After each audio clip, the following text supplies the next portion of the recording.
من أنا من أنا لولاه كيفما حبه كيفما أهواه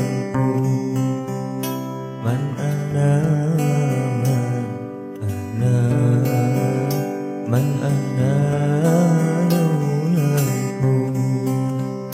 كيفما حبه كيفما أهواه.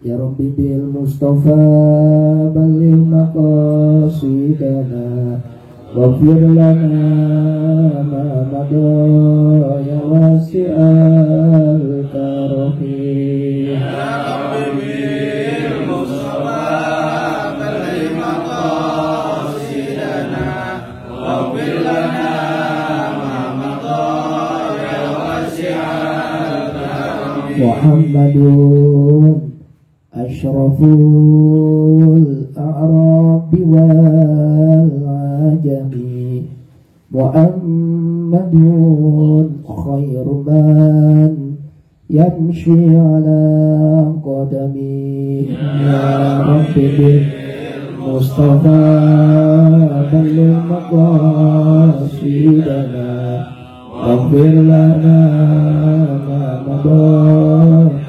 wasi'al karami. Muhammadun yawma ba'thin nasi syafi'una Muhammadun nuruhul hadi minaz zulami. Ya Rabbi bil Mustafa balligh maqasidana waghfir lana wasi'al karami. Allahumma sholli wa sallim wa barik alaihi. Assalamualaikum warahmatullahi wabarakatuh. Bismillahirrahmanirrahim. Alhamdulillahi rabbil alamin. Wal aqibatu sholihatu lil muttaqin wala udwana illa 'alal zalimin. Allahumma sholli wa sallim wa barik ala sayyidina Muhammadin wa ala alihi wa sahbihi ajma'in. Baik, kita mulai. Bismillahirrahmanirrahim. Tadi udah dibaca oleh akhina Ustaz Ahmad Sanwani. Ya Aliyu wa ay Ali, iza asobaka ing dalem nalikane mekenani ka ing sira, apabila engkau mendapatkan hamun, satu kesulitan, rasa cemas, susah, gelisah, hamun itu artinya. Au amrun, atau satu perkara, fakul, maka ucapkanlah subhanaka rabbi. Kita diajarkan oleh Nabi kita, kalau kita mendapatkan satu hal yang menyusahkan hati kita, membuat gelisah, gak bisa tidur, terbayang-bayang, kepikir-pikir, kesel rasanya, gelisah, ucapkanlah subhanaka rabbi, subhanaka maha suci engkau, rabbi wa ai Tuhanku, la ilaha, tidak ada Tuhan yang berhak disembah, illa anta, kecuali engkau Tuhanku, alaika, kepadamu tawakaltu, aku bertawakal, aku pasrah, anta, utawi panjenengan, anta engkau itu ya Allah, Rabbul Arsyil Azim, Tuhan yang menguasai arasy al-azimi, yang agung atau yang besar. Arasy itu apa? Arasy itu kalau bahasa kita singgasana atau kerajaan Allah. Tapi jangan pernah berpikir bahwa Allah tinggal di sana. Jangan. Jadi gini, Allah itu ada, tapi tidak bertempat, tidak butuh tempat. Kemudian ada pertanyaan begini, itu ketika Nabi Isra dan Mi'raj, kenapa beliau harus naik ke atas? Beliau kan pengen ketemu sama Allah, berarti beliau nyamperin Allah. Nah kalau dia naik ke atas berarti Allah ada di atas. Keliru anggapan begitu. Kalau kita lihat juga ayat Al-Quran, huwa aqrabu min hablil warid. Allah itu lebih dekat daripada ros-rosan atau urat-urat kita. Allah itu lebih dekat. Berarti kan sangat dekat. Nah Allah itu tidak membutuhkan tempat. Tidak. Kenapa Nabi kemudian naik ke atas? Di atas itu ada satu tempat yang namanya mustawa, Sidratil Muntaha. Lalu ada tempat mustawa, ada juga arasy. Itu tempat yang disediakan Allah buat Nabi kita. Jadi buat nyambut Nabi kita, itu tempat paling istimewa. Nabi kita diterimanya di sono. Tapi bukan berarti Allah tinggalnya di situ, bukan. Nah ini kekeliruan orang-orang mujassimah. Orang-orang yang menyamakan Allah dengan manusia, itu namanya mujassimah. Itu aliran sesat. Kita jangan ikut-ikutan. Sekarang banyak yang kayak gitu. Banyak. Anggap Allah itu ada di atas. Wasi'a kursiyuhu, Allah duduk di atas kursi. Nah itu keliru. Ini akidah ini. Akidah. Saya nggak ingin menyebut ustadz-ustadznya siapa dari aliran mana. Nggak etis lah. Yang jelas buat kita aja, kita proteksi diri kita, anak-anak kita, keluarga kita, teman-teman kita dari pemahaman yang menyesatkan. Mengatakan Allah tuh ada di mana? Allah ada di atas. Allah duduk di atas kursi atau singgasananya. Itu pemahaman yang sesat, yang keliru.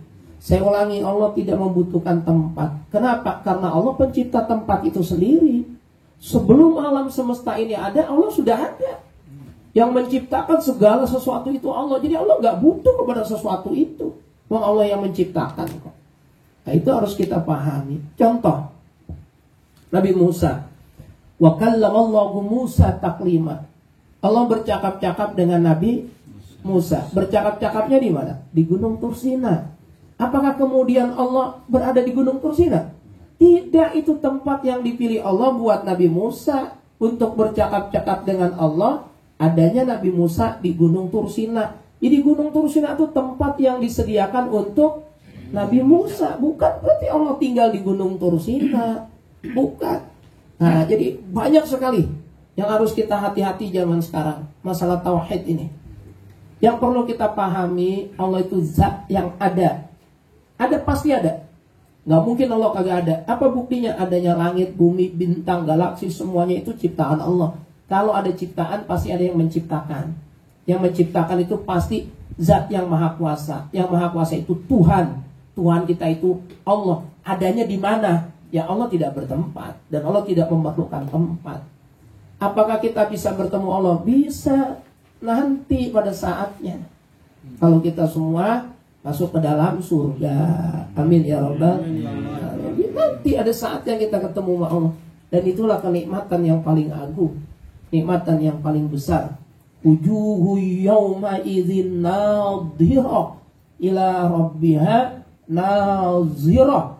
Kepada Tuhannya yaitu Allah, penduduk-penduduk surga itu akan diizinkan untuk memandang Allah. Tapi Allah sekali lagi tidak bertempat. Apakah Allah ada di surga? Tidak. Surga itu sama ciptaan Allah. Jadi Allah gak butuh terhadap surga. Buat apa? Allah mah segala-galanya. Tidak ada sesuatu pun yang istimewa buat Allah. Gak ada. Semuanya itu ciptaan Allah. Kalau yang disayangi, yang dicintai ya banyak. Ya, terutama Rasulullah, yaitu yang teristimewa buat Allah Subhanahu wa ta'ala. Tapi Allah tidak bertempat.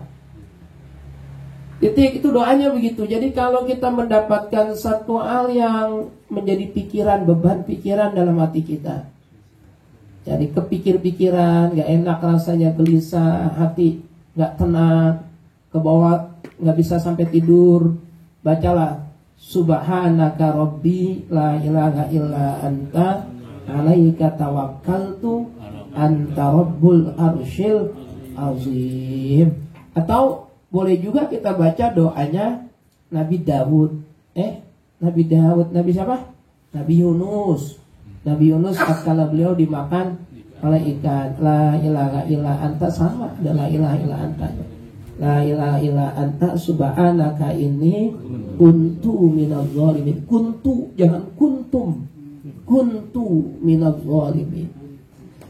Tu sama tum artinya jauh banget. Tu itu saya, tum itu kamu. Kamu orang banyak. Titik. Selesai. Ya Aliyu, wahai Ali, Aksir, perbanyaklah. Dari fi'il madinya apa? Aksaro yuksiru. Nah, fi'il amarnya aksir. Wa ali, perbanyaklah. Minat du'ai, dari membaca doa. Alladzi alhamani, yang telah alhamani mengajarkan kepada saya. Hi, doa tersebut. Hi itu domir. Domirnya kembali kepada doa.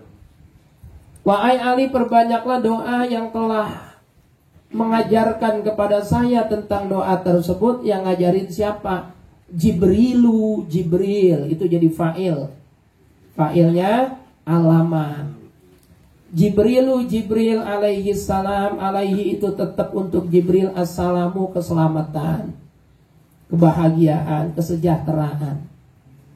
Wa huwa, doa tersebut ada imatu, minta agar diberikan kebahagiaan yang terus menerus. Fiddini, dalam urusan agama, istiqomah dalam mencintai agama, wad dunia, dan juga kebahagiaan di dunia, wal akhirah, dan kebahagiaan akhirat. Minimal apa doanya kita? Minimal Rabbana atina fid dunya hasanah wa fil akhirati hasanah wa qina adzabannar. Itu udah mencakup semuanya. Menarik loh. Itu doa itu luar biasa itu. Kalau kita pikir, itu ternyata doa itu dibaca oleh orang-orang yang lagi ibadah haji. Ibadah haji. Apa ayatnya ya? Fa idza qadaytum manasikakum fadhkurullaha ka dzikrikum aba'akum aw ashadda dzikra. Faminan nasi may yaqulu rabbana atina fid dunya hasanatan. Rabbana atina fid dunya hasanatan wa fil akhirati. Wa ma lahu fil akhirati min khalaq. Nah itu. Ulang. Fa idza qadaytum manasikakum fadhkurullaha ka dzikrikum aba'akum aw ashadda dzikra. Faminan nasi may yaqulu rabbana atina fid dunya wa ma lahu fil akhirati min khalaq. Wa minhum may yaqulu rabbana atina fid dunya hasanatan wa fil akhirati hasanah wa fil akhirati hasanatan wa qina adzabannar. Jadi doa itu ternyata doa yang dipakai oleh orang yang lagi manasik haji. Dan memang kalau kita tawaf itu kita mulaikan dari mabda'ut tawaf. Tempat awal tawaf itu ya Hajar Aswad, ada di sebelah kiri kita. Tawaf itu yang dibaca subhanallah walhamdulillah wala ilaha illallah wallahu akbar. Sebelumnya tangannya istilam dulu, mengarah ke Ka'bah, mengarah ke Hajar Aswad. Bismillahirrahmanirrahim wallahu akbar kecup. Bismillahirrahmanirrahim wallahu akbar kecup. Bismillahirrahmanirrahim wallahu akbar. Nah, tetap Ka'bah di sebelah kiri kita. Terus putar subhanallah alhamdulillah. Nanti kalau sampai rukun yamani, kita istilam lagi tapi nggak ucup. Bismillahirrahmanirrahim wallahu akbar, Bismillahirrahmanirrahim wallahu akbar, Bismillahirrahmanirrahim wallahu akbar, tapi nggak ucup. Enggak. Nah, yang dibaca doanya Rabbana atina fid dunya hasanah wa fil akhirati hasanah wa qina adzabannar. Kita nyebutnya doa apa itu? Doa sapu jagat. Karena kebahagiaan dunia, kebahagiaan akhirat itu tercakup dalam doa tersebut. Terdapat dalam doa itu. Rabbana wahai Tuhanku, atina berikanlah kepada kami. Wahai Tuhan kami, berikanlah kepada kami. Di dunia ini hasanah, kebaikan, kebahagiaan. Hasanah di dunia itu apa? Macam-macam. Punya teman baik, punya keluarga baik, punya anak baik, punya rizki lancar baik, dipercaya orang, dijauhi musuh. Itu namanya kebaikan dalam dunia. Wa fil akhirati hasanah, dan juga kita minta kebaikan akhirat. Kebaikan akhirat puncaknya ya dimasukkan ke dalam surga. Wa qina adzabannar, dan jagalah kami ya Allah dari api neraka.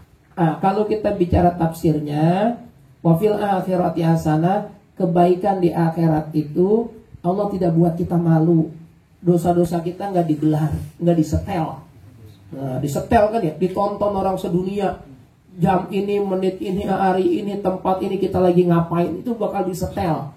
Nah, wafil akhirati hasanah, kita minta itu tidak terjadi. Itu namanya wafil akhirati hasanah. Waqina azabannar. Allamani Jibrilu alaihi salatu wassalam wa huwa ad-daimatu fid dini wad dunya wal akhirah. Ya Aliyu, wa ai Ali, idza ra'aita ing dalam nalikane ningali sapa sira al-hilala ing rembulan. Apabila engkau melihat rembulan. Rembulan ini yang dimaksud ai al-badra, bulan purnama. Bulan yang paling terang itu kan bulan purnama. Fahalil, maka tahlillah kamu. Tahlil itu la ilaha illallah. Salasan 3 kali. Nah ini la ilaha illallah itu juga kalimat ya Allah ya Rahman ya Rahim, itu luar biasa. Hanya 1 kalimat la ilaha illallah, orang yang kafir puluhan tahun jadi Islam. Benar nggak? Hanya kalimat la ilaha illallah, asyhadu an la ilaha illallah. Hanya karena kalimat la ilaha illallah, orang yang kafir puluhan tahun jadi Islam. Makanya sangat paradok atau sangat aneh jika kemudian dengan kalimat yang sama-sama kalimat la ilaha illallah, orang yang udah Islam puluhan tahun dijadiin kafir. Contohnya apa? Orang tahlil, orang ziarah kubur. Kan kita kan ziarah kubur baca tahlil, la ilaha illallah, dibilang sesat, kafir. Kenapa? Dibilang nyembah kuburan. Itu gara-gara kalimat yang sama. Orang yang puluhan tahun jadi Islam, dan kalimat la ilaha illallah juga. Orang yang udah puluhan tahun Islam jadi kafir. Ini kan lucu ini, kagak nyambung banget. Kalimat yang luar biasa.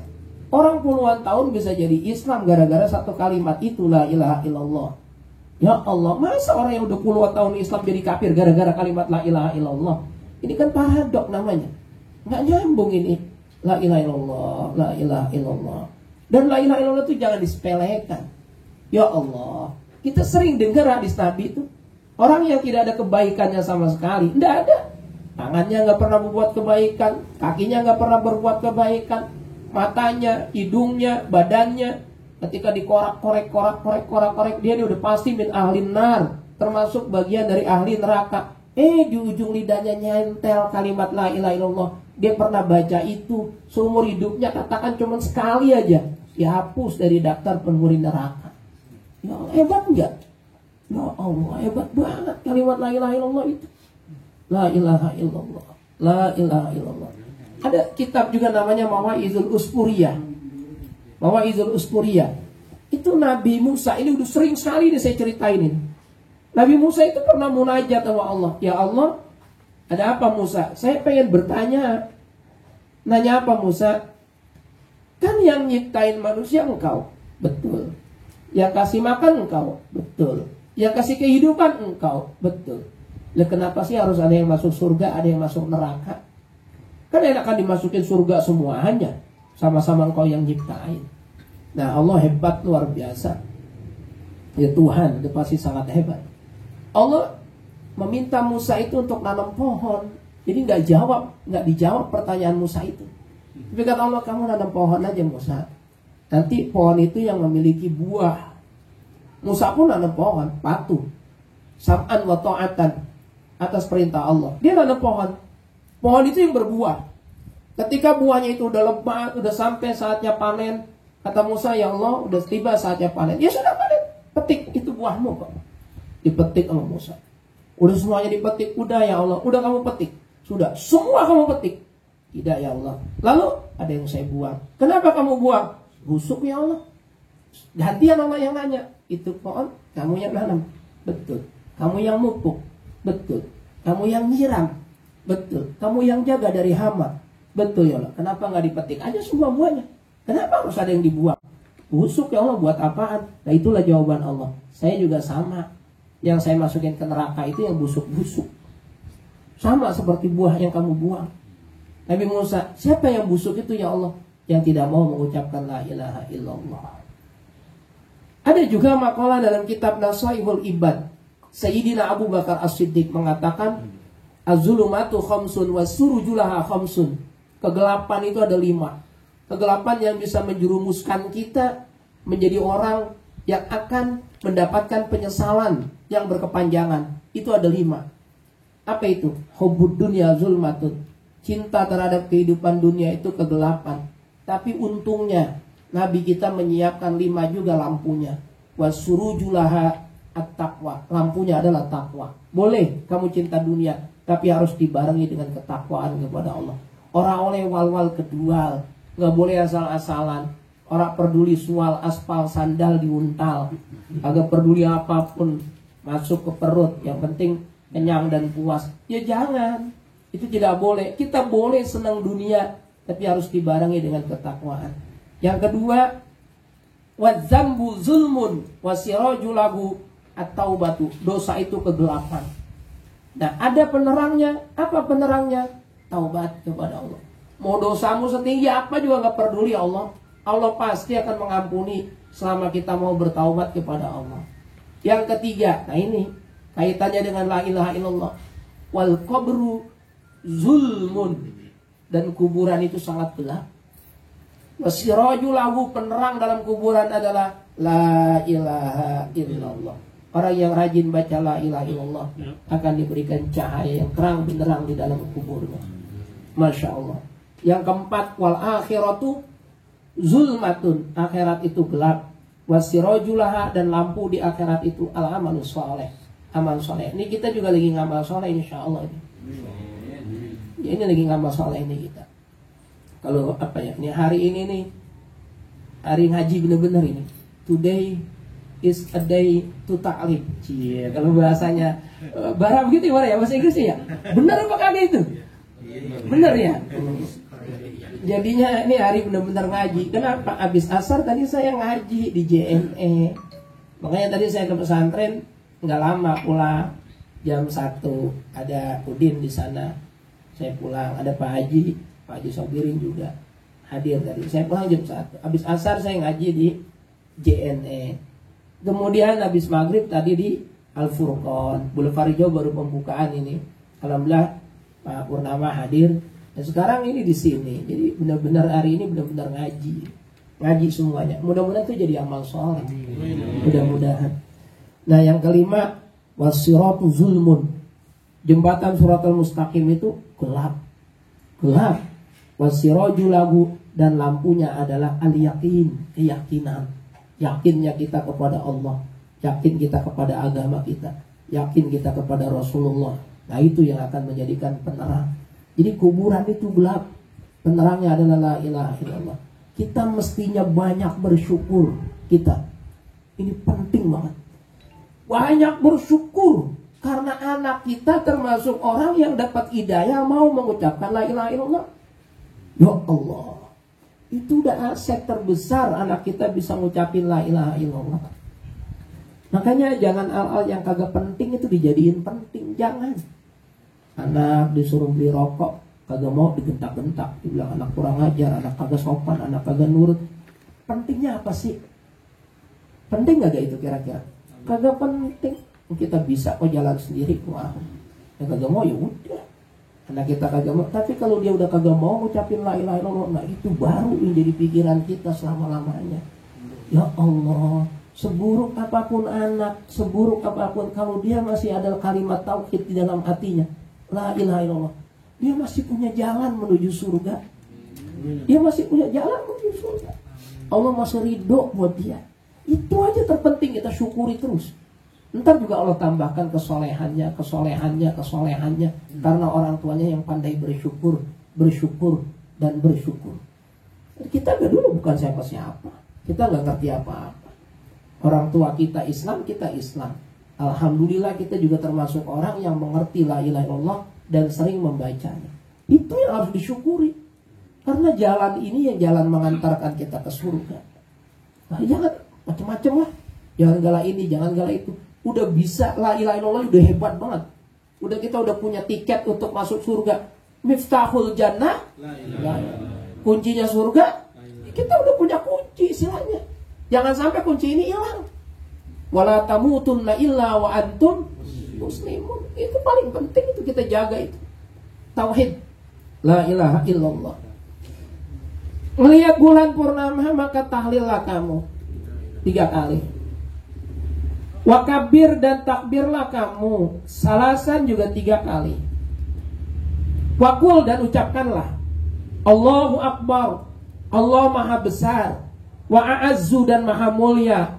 Wa aqdaru dan maha kuasa. Dari kalimat qadir jadi aqdar, maha kuasa. Ini namanya isim tafdil ini. Isim tafdil. Akbar, a'azzu dari kata-kata aziz jadi a'azzu, paling mulia. Wa aqdaru dari kata-kata qadir kan kuasa, aqdar paling kuasa.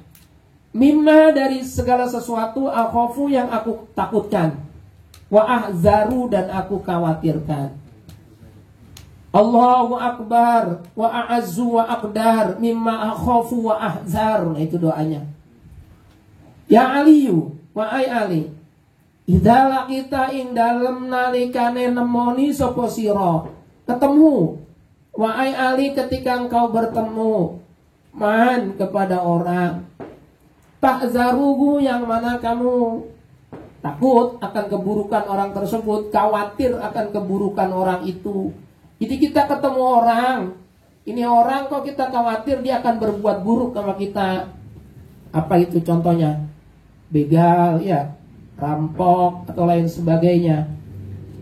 Fakul maka berdoalah kamu. Doanya apa? Allahumma inni adra'u bika fi nahrihi wa astaghfika ghadabahu wa a'udzu bika min syarrihi. Allahumma ya Allah, ini sesungguhnya saya adra'u bika, menolak dengan namamu ya Allah. Saya menolak. Menolak apa? Fi nahrihi, pada lehernya orang tersebut. Nahrun itu leher, cuman artinya kehendak untuk membunuh, dipenggal. Ya Allah, saya minta kepadamu ya Allah, saya jadikan kepadamu ya Allah, saya sandaran untuk menolak dari tujuan buruknya dia yang ingin membunuh saya. Itu makna muradnya begitu. Allahumma inni adra'u bika, ya Allah, sesungguhnya saya menjadikan engkau, menolak ya Allah, saya menolak dengan namamu. Fi nahari, dalam tujuan dia yang buruk pengen membunuh saya. Wa astaghfika, dan cukup ya Allah buat saya. Godobau, marahnya dia. Cukup ya Allah, jangan sampai dia marah sama saya. Wa a'udzubika, dan saya minta perlindungan kepadamu ya Allah, min syarri, dari segala kejelekannya, dari segala niat yang tidak baik yang ada pada dirinya. Dan dulu ada itu ceritanya ya, orang dari jauh udah emosi, udah minta, pokoknya udah mau ngamuk dah.